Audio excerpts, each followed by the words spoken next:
Today we are going to show you in our technology tip of the day how to create a Google Calendar reoccurring meeting for your class.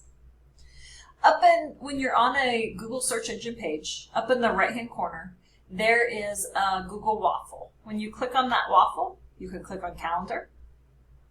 You can see this is what it will end up looking like at 11:30.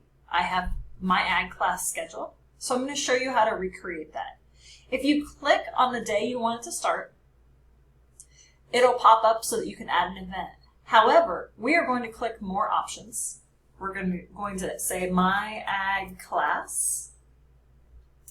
Click off of all day. So for this example, it's going to start at 10 and go to 10:30.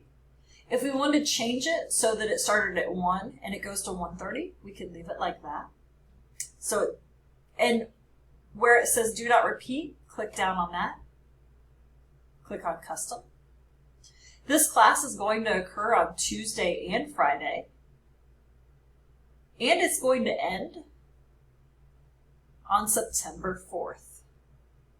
So that means every Tuesday and Friday it's going to show up on my calendar and it's going to end on September 4th.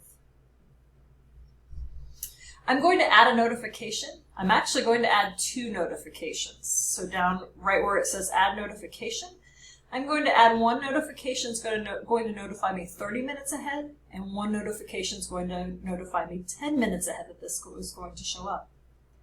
When I hit save, it shows up on my calendar, and that is how you create a reoccurring calendar meeting for a class.